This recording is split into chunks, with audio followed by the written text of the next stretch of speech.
Bonjour, je suis Pascal Nicot et je suis le candidat patriote aux élections législatives dans la deuxième circonscription de la Sarthe. Je suis soutenu par le Front National.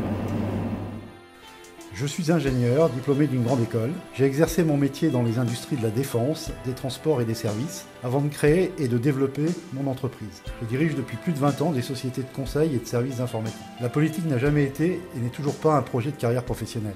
Je me suis engagé il y a 3 ans au Front National pour apporter mon expérience de chef d'entreprise, alors que notre pays connaît une accélération du processus de désindustrialisation, conséquence d'une mondialisation effrénée et déloyale.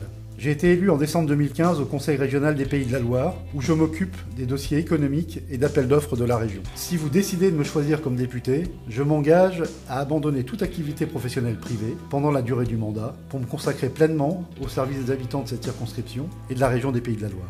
Durant mon mandat d'élu régional, j'ai pu dès à présent amorcer un réel travail de réflexion sur l'économie ligérienne et sur son avenir. En effet, étant l'un des rares élus chefs d'entreprise, j'ai l'honneur de défendre les intérêts des Sarthois dans la région. Bien qu'élu d'opposition, j'ai fait le choix de travailler de façon constructive avec la majorité actuelle de Bruno Retailleau. Pour ne citer que quelques exemples, j'ai apporté ma contribution à la simplification et à la réalisation d'économies concernant les dispositifs d'aide aux entreprises. J'ai exercé une pression pour accélérer les projets de suppression des zones blanches téléphoniques et numériques. Je suis force de proposition pour apporter cohérence, bon sens et souci d'économiser l'argent public en matière d'appels d'offres ou d'aides économiques notamment.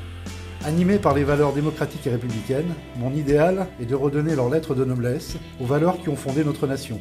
Le travail, la méritocratie, l'entraide au sein des cellules familiales ou associatives, le respect des droits et des devoirs de chacun pour préserver notre cadre de vie, notre patrimoine, nos libertés individuelles et collectives, mises à mal par un monde de plus en plus dur sur le plan de la sécurité et du terrorisme.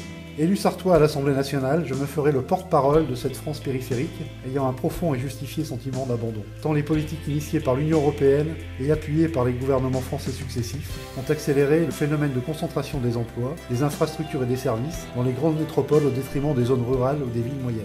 Je serai présent sans relâche pour lutter contre le développement de l'islamisme radical, contre le laxisme et le clientélisme qui ont fabriqué les zones de non-droit que nous connaissons. Face aux candidats de gauche et à ceux qui se déclarent progressistes mais qui appliqueront comme leurs aînés les politiques de déclin et d'abandon, je suis le seul candidat à offrir une alternative politique ancrée sur des valeurs patriotiques pour représenter à l'Assemblée nationale le redressement de notre économie et l'affirmation des valeurs de la famille, de la sécurité et de la protection sociale. Père de famille, j'ai l'ambition de travailler à la construction d'un monde meilleur pour les générations à venir. Pour une Sarthe fière de ses valeurs et tournée vers l'avenir.